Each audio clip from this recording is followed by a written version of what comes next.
Bonjour et bienvenue sur ma page Nicole Senior Inspire. Ici, on parle de beauté, de bien-être et d'entrepreneuriat après 50 ans. Il a dit qu'à 50 ans, on était foutus. Alors, quand j'entends ça, j'ai la rage. J'ai la rage parce que moi, il y a 50 ans que je me suis vraiment prise en charge. J'ai eu un déclic à 50 ans. Parce qu'à 50 ans, je n'avais pas de maison, je n'avais pas d'emploi, j'avais des enfants à élever et j'étais veuve. J'étais veuve, ça faisait 10 ans. Et heureusement, pendant les 10 premières années de mon veuvage, j'avais de la famille, en particulier un frère, et des amis, en particulier un également, qui payaient tout pour mes enfants. Sauf que moi-même, je n'avais rien. Donc, je vous ai parlé tout à l'heure des déclics.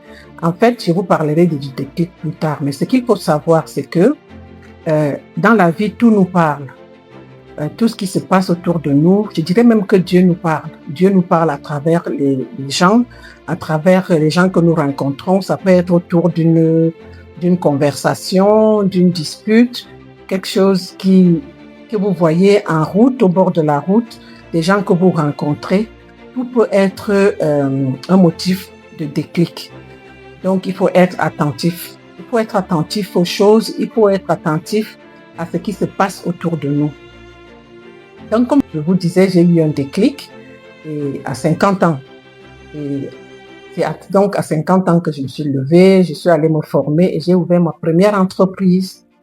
Et je n'ai pas arrêté de me former parce que tout ce que j'ai regardé sur le net, pendant les 5 ans, j'ai travaillé, j'ai bossé, j'ai regardé, j'ai même eu des mentors. J'ai eu des mentors sur Internet et j'ai beaucoup prié. Alors, j'ai demandé, la première des choses que je demandais à Dieu, moi, c'est de me donner un toit.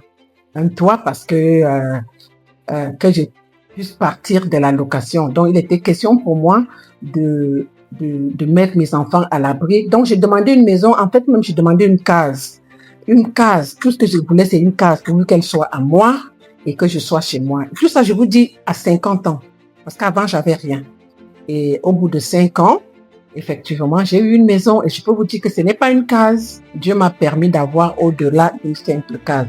Parce que les gens que j'ai rencontrés m'ont amené à faire plus. Donc, c'est pour dire que la vie ne peut pas s'arrêter à 50 ans. 50 ans, ça peut être le début, ça peut être 50, 60, 70 ans, même, pourquoi pas. Tout ce que je veux dire ici, c'est que on ne devrait pas lâcher.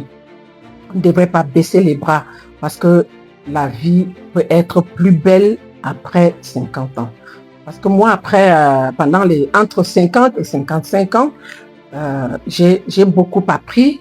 Je me suis formée, je suis allée à des formations sur l'entrepreneuriat, des formations sur développement personnel, des séminaires et autres. En liberté financière, je me suis formée. Et tout ça, quoi. Donc, la vie est belle après 50 ans. La vie peut être meilleure même après 50 ans.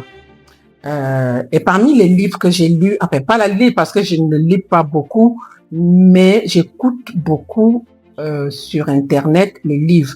Parce que tous les livres qu'on trouve en librairie, on en a sur Internet, les livres audio.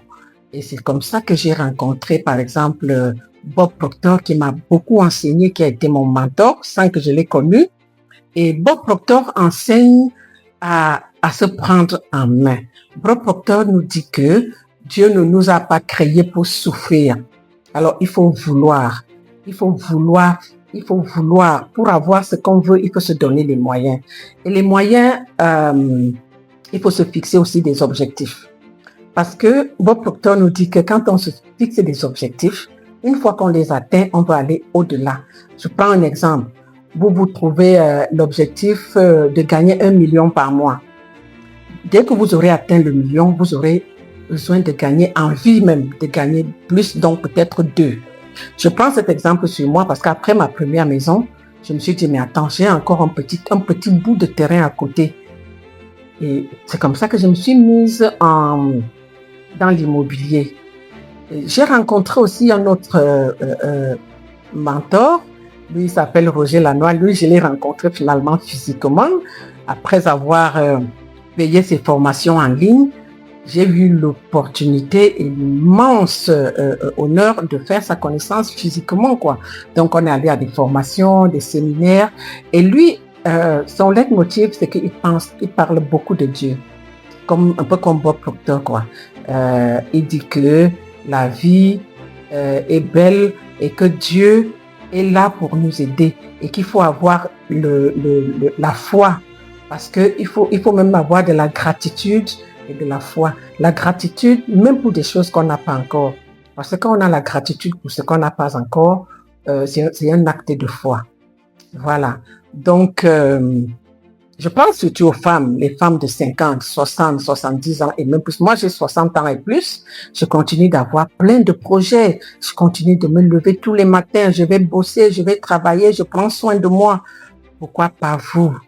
Donc, les femmes matures, les femmes seniors. Comme je vous disais lors de ma vidéo de présentation, nous allons avoir ici des témoignages de femmes qui ont merveilleusement réussi après leur retraite administrative.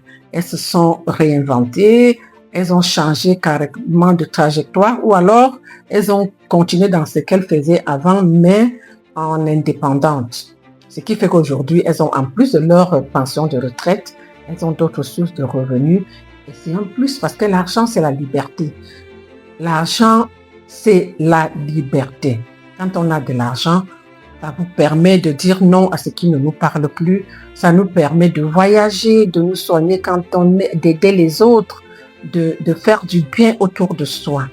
Donc, très bientôt, abonnez-vous, suivez-moi chaque semaine. Les femmes matures, les seniors, battez-vous. Le monde a besoin de femmes comme vous.